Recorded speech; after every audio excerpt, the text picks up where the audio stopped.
Ethan Caldwell stood in the sleek conference room of Pinnacle Analytics in Seattle, Washington, as my business partner, Marcus Reed, delivered the blow. "Ethan, we've decided to pivot. Your role as chief data scientist is no longer needed." His words echoed off the glass walls, where Puget Sound glimmered in the distance.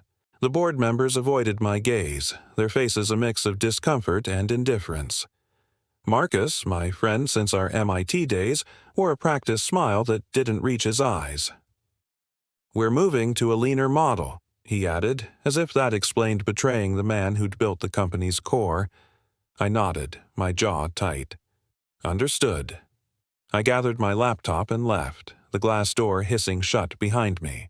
I'm Ethan Caldwell, 38, and until that moment, I was the brain behind Pinnacle Analytics, a data firm I co-founded with Marcus a decade ago. While he chased investors and polished his TED Talk persona, I developed the algorithms that turned raw data into gold for clients like tech giants and retail chains. Our Seattle-based company had gone from a garage startup to a $50 million enterprise because of my predictive models. But Marcus, always the charismatic frontman, had the board's ear, and now he'd orchestrated my exit. Back in my office, my assistant, Rachel, saw my expression and froze. "Ethan, what happened?" I closed the door. "Marcus fired me, effective immediately." Her eyes widened. "But you're the reason we have clients. Your models—" I cut her off. "Doesn't matter. He's got the board. They think he's the visionary." I sat at my desk, the weight of the betrayal sinking in. Marcus and I had been like brothers, coding late nights, dreaming big. But over the years, I'd noticed his subtle power plays, taking credit for my work in investor meetings, sidelining me in strategic decisions. I'd ignored it, trusting our friendship. Big mistake. Then I remembered the contingency I'd built 3 years ago. After a client nearly poached me, I'd created Caldwell Insights LLC, a shell company that licensed my proprietary algorithms to Pinnacle under a complex IP agreement. It was a safeguard, buried in legal jargon Marcus never bothered to read.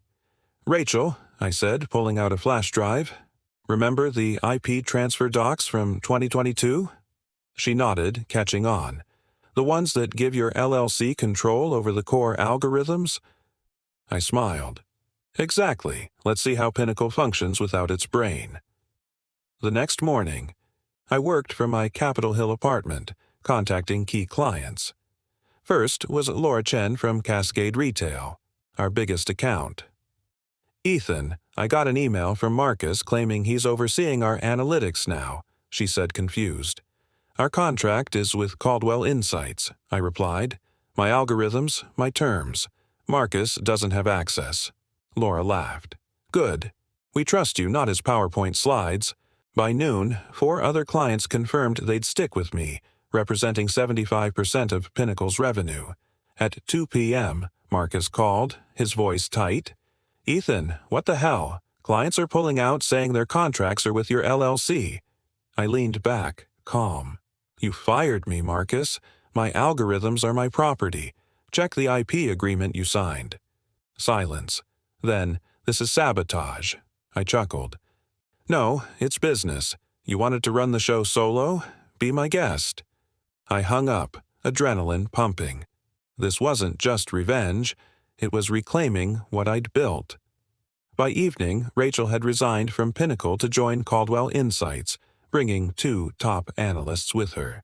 We set up in a rented co-working space in Pioneer Square, laptops humming as we rebuilt. Clients didn't care about Pinnacle's brand. They wanted my models. I secured temporary server access through a cloud provider, ensuring seamless service. But Marcus wasn't done. A text arrived. "Emergency board meeting tomorrow, 9 a.m. "You're expected," I replied. "Send my lawyer."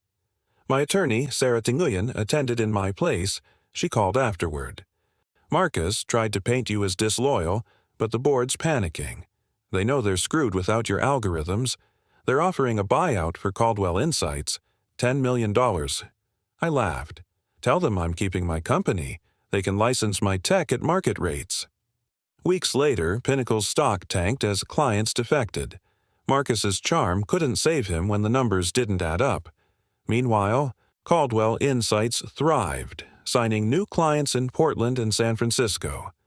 3 months in, I got a call from Marcus. "Ethan, let's talk. The board wants you back as CTO, full equity." I paused, savoring the moment. "You fired me, Marcus. You thought I was expendable. Now you're learning I'm not."